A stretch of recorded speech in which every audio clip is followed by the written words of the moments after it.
US investment green card. $800,000 must have legally documented money. Exit period after 3 years. Shuda LP 6302946180. మనతో పాటుగా BRS party రాష్ట్ర నాయకులు RS Praveen Kumar ఉన్నారు.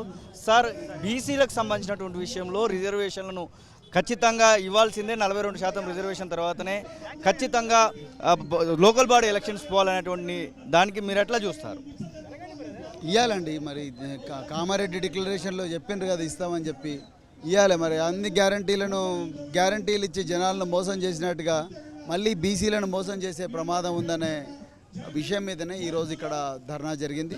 So తప్పకుండా మరి తెలంగాణ రాష్ట్ర ప్రభుత్వం ఇవ్వకపోతే మాత్రం మేము ఎంతటి పోరాటానికైనా సిద్ధమవుతామని మేము చెప్పడం కోసం ఇక్కడికి వచ్చాము. బీఆర్ఎస్ పార్టీకి సంబంధించినటువంటి విషయంలో చాలా స్కాములు అని చెప్పేసి చాలా రకాలుగా, అంటే 25 మంది ఎమ్మెల్యేలు బయటికి పోబోతున్నారని ఇట్లాంటి వాదనలు వినబడతా ఉన్నాయి. మీరు ఒక బీఆర్ఎస్ పార్టీ నాయకుడిగా మొన్న నాగర్ కర్నూలులో ఎంపీ అభ్యర్థిగా పోటీ చేసినటువంటి వ్యక్తిగా ఏంటి అసలు బీఆర్ఎస్ పరిస్థితి ఎట్లా ఉండబోతుంది అనుకుంటున్నారు? బీఆర్ఎస్ అద్భుతంగా ఉందండి. 10 సంవత్సరాలు రాష్ట్రాన్ని పరిపాలించడమే కాకుండా ఈ రాష్ట్రాన్ని సాధించడం కోసం ఉద్యమం చేసిన శక్తుల్లో అగ్రగామి శక్తి బీఆర్ఎస్ పార్టీ. సో ఇవాళ బీఆర్ఎస్ పార్టీ ఏదో పార్లమెంట్ ఎలక్షన్లో ఓట్లు తక్కువ వచ్చినాయని చెప్పేసి ఇక కాంగ్రెస్ పార్టీ, ఒకవైపు బీజేపీ, వీళ్ళందరూ కూడా రకరకాల కుట్రలు, ఫేక్ న్యూస్లు అవన్నీ చేస్తున్నారు. ఇవన్నీ బీఆర్ఎస్ పార్టీ ఎప్పుడో చూసింది.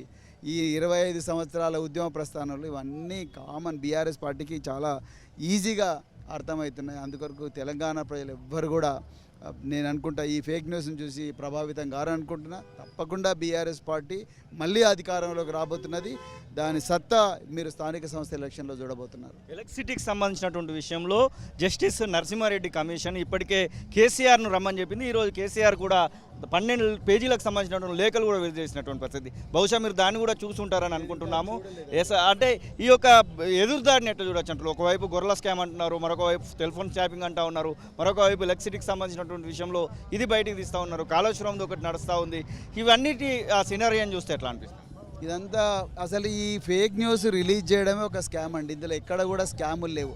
అరే అసెంబ్లీ సాక్షిగా ఆ శాసనసభాపక్ష నాయకుడు హరీష్ రావు గారు చాలా క్లియర్గా చెప్పిండ్రు, అయ్యా మీకు ఏమన్నా ఉంటే మీరు ఎంక్వైరీ చేయండి, ఎంక్వైరీ చేసిన తర్వాత మా దగ్గర ఉండే సమాచారం మేము మీకు ఇస్తాము, మీకు ఏమైనా ఉంటే మీరు చెప్పండి అని చెప్తూనే ఉన్నారు. ఫ్లోర్ మీదనే చెప్పిండు మా శాసనసభాపక్ష నాయకుడు. దీంట్లో అంటే నేనేమంటున్నా అంటే ఇది కేవలం ఒక కుట్రతోని ఒక పార్టీని బదనాం చేయాలని, తెలంగాణ సాధించి తెలంగాణను ఒక గొప్ప తెలంగాణగా, దేశంలో నెంబర్ 1 తెలంగాణగా పెట్టిన ఈ పార్టీ బీఆర్ఎస్ పార్టీని బదనాం చేయడం కోసం ఈ పార్టీ చేస్తున్న కాంగ్రెస్ పార్టీ, అదేవిధంగా బీజేపీ చేస్తున్న కుట్రలే తప్ప ఇంకోటి కాదు. తప్పకుండా మేము ప్రజలు మా వెంట ఉన్నారు, ప్రజలు మా పక్షమే ఉన్నారు, ప్రజలు మమ్మల్ని కోరుకుంటున్నారు. రాబోయే రోజుల్లో తప్పకుండా తెలంగాణలో మళ్ళీ అధికారంలోకి వచ్చేది బీఆర్ఎస్ పార్టీ కానీ కాంగ్రెస్ కాదు, బీజేపీ కాదు. ఎమ్మెల్యేలు అందరూ మీ పార్టీలో ఉండడానికి సిద్ధంగానే ఉన్నారా, లేకపోతే పార్టీలు మారడానికి ఎవరైనా చూస్తున్నారా అనుకోవచ్చా?